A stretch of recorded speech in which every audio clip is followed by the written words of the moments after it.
Et donc, bienvenue dans le programme Objectif Sommeil qui met votre cerveau au service de votre sommeil et de votre performance. Voici le programme de cette aventure. Il s'agit d'un processus en 7 modules.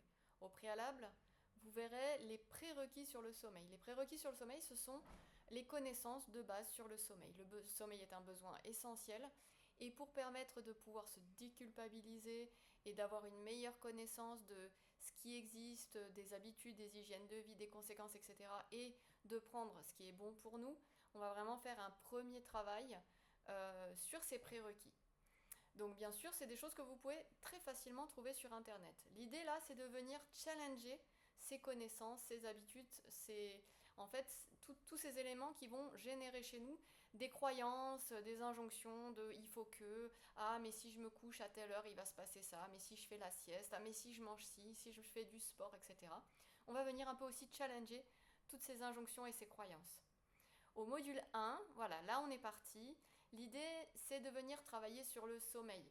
Le sommeil et ses problèmes. Et quand on a un problème, qu'on commence à avoir des problèmes qui durent dans le temps, qui deviennent à terme insomnie, c'est de se dire, ok, en fait, l'insomnie, quelque part, n'est qu'une conséquence. C'est un indicateur. Il va falloir venir l'écouter. Tout comme la fièvre nous indique que quelque chose ne va pas, ben, il ne suffit pas simplement de faire baisser la fièvre, il y a bien un problème sous-jacent. L'insomnie, c'est vraiment typiquement similaire. Et on va avoir une nouvelle vision, je vais apporter une nouvelle vision en fait de ce problème.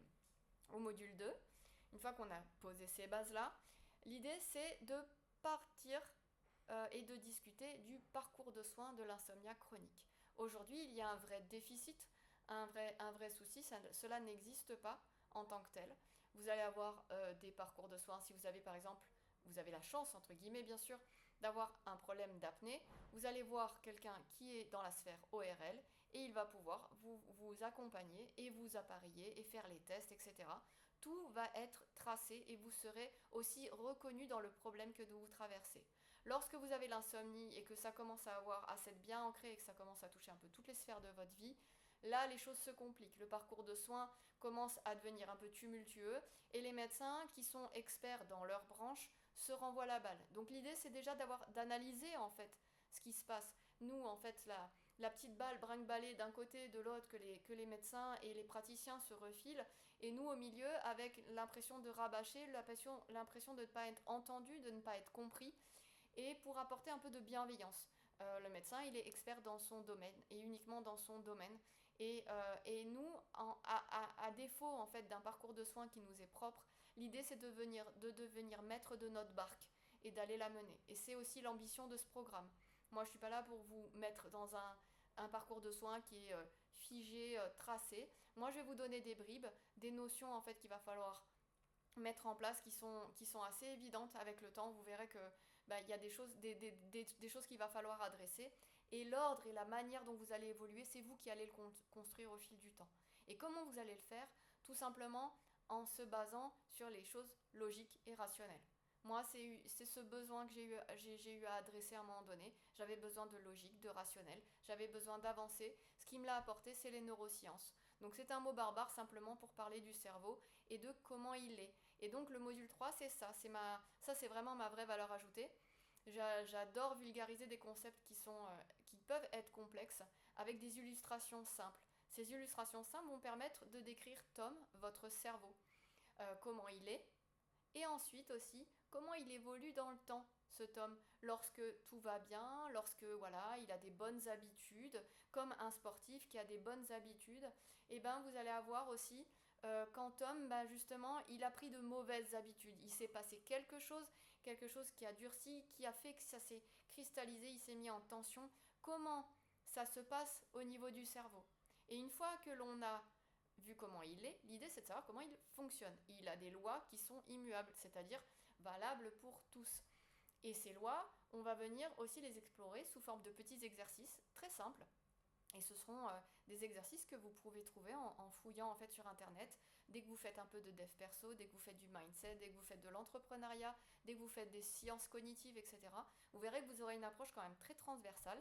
Et je l'ai mis sous forme de loi à cet endroit-là. pour pouvoir justement, sous forme d'exercice, on est vraiment sur quelque chose d'expérientiel, assez proche des thérapies comportementales et cognitives, d'ailleurs que je défends, qui selon moi devrait être obligatoire pour tous, et que je préconise en tout cas à venir explorer et utiliser sans limite. Une fois que l'on a connaissance de ces lois, l'idée, c'est de venir les exploiter pour passer au crible les solutions existantes. C'est-à-dire qu'aujourd'hui, à ce stade, en fait, vous connaissez les lois, vous savez comment ça marche, et il existe tout un tas de solutions, et vous allez en trouver de nouvelles. Mais quoi choisir? Lesquelles sont bonnes pour moi? Et lesquelles sont bonnes pour moi à ce moment précis? Donc, les lois immuables vont permettre, dans le module 5, d'analyser voilà, toutes ces solutions et de savoir qu'est-ce qui est bon pour vous, de vous donner les moyens de choisir. Et de la même manière, le module 6, c'est pareil, c'est de passer au crible les nouvelles habitudes que vous pourriez adopter afin qu'elles soient vraiment bonnes pour vous. Donc c'est des habitudes bien sûr qui doivent être sous votre contrôle et qui soient en accord avec votre écosystème personnel. Bien sûr, il y a des habitudes qui vont être extrêmement complexes dans certaines situations et extrêmement faciles à adopter dans d'autres situations. On est tous différents et l'idée c'est de respecter votre individualité.